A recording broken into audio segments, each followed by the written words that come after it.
Hello team, and welcome to a new episode of Bitcoin versus S&P 500 versus cash. And Bitcoin keeps digging lower. If we look at 5 days, well, it's lost almost 3%. If we look at 1 month, we're down almost 7%. So Bitcoin looks set to keep falling. I think we're also going to start the week with the S&P 500 in the red. Why?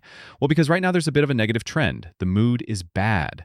You've got results like NVIDIA's, which are good, but because we're more or less at a market top, even very good results aren't seen as good enough to keep pumping steam into the S&P 500 engine.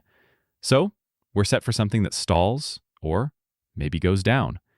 And that's why we're glad to have cash. We're glad to have cash that keeps working quietly, because cash, whether it rains, snows, or shines, the interest keeps coming. Right now, we've got an interest rate of around 7% on this working cash. And so if you look at the overall performance of the portfolio, Bitcoin keeps dropping, cash has its growth, nice and steady, and it might even pass the S&P 500, even though, of course, you've understood, in the long term, the idea is for the S&P 500 to stay ahead of cash and Bitcoin to lead everything.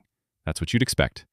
But since you never know what tomorrow will bring, that's why it's so important to have a cash pocket that grows at a rate higher than inflation, because you never know what might happen. And the big advantage of cash, once again, with the method I'm using, is that once in a while you can trigger yourself a little dividend. That allows you to have a portfolio that, even if it's there to maximize capital appreciation, also becomes a real source of income. Because again, the goal isn't to die with our investments. The goal is for our investments to actually make a difference during our life. That's why assets that can distribute are interesting. And since I don't want to sell Bitcoin, I don't want to sell the S&P 500, because you can always end up selling at a bad time with the volatility in those assets, that's not attractive. But harvesting and consuming a part of the interest generated by cash, now that's something very interesting as a way to live from our investments. Now, a quick point on Bitcoin. When you read what's being said to explain why Bitcoin is falling and why it might keep falling, they talk a lot about technical indicators. Technical indicators need to be contrasted with fundamentals. You know, when you invest in companies, obviously you have things at play like overall market confidence, fear, crises, etc., which make movements amplify up or down. But in the long run, you have an alignment between the stock price of a company and the company's fundamental value. And that fundamental value you can measure by the money the company can generate. That's why we look at earnings season. For Bitcoin, you don't have that at all. For Bitcoin, you have a narrative. The idea that the more traditional currencies lose value as states take on debt, as states create inflation by printing money, the more people will say, Bitcoin is something interesting. You also have the freedom and security aspect. As governments try to seize more and more from citizens to refill their bankrupt socialist coffers, more and more people will say it's good to keep part of our wealth in assets that can't be seized and can't be censored. And Bitcoin, by design, is the least seizable, least censorable asset. So you've got this narrative pushing you to think Bitcoin is good long term.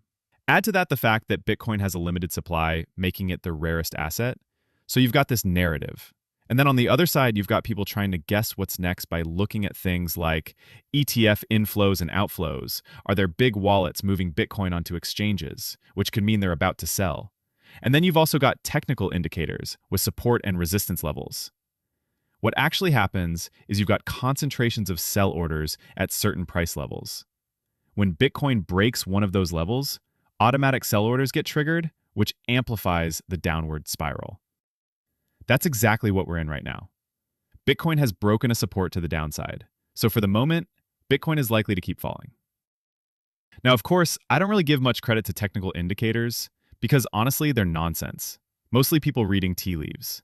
But since markets have psychology, you often get self-fulfilling prophecies.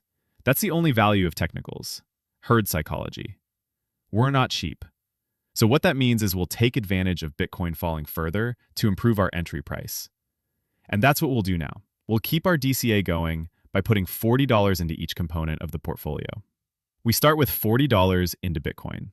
So we're buying it at a better price lowering our average cost, and we're not in a rush.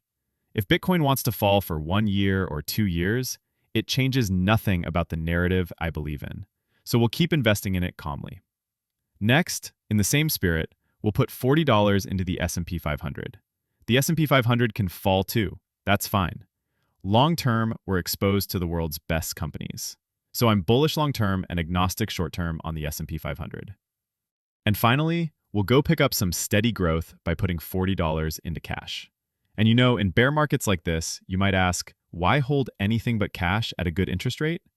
Well, simply because bear markets are rare.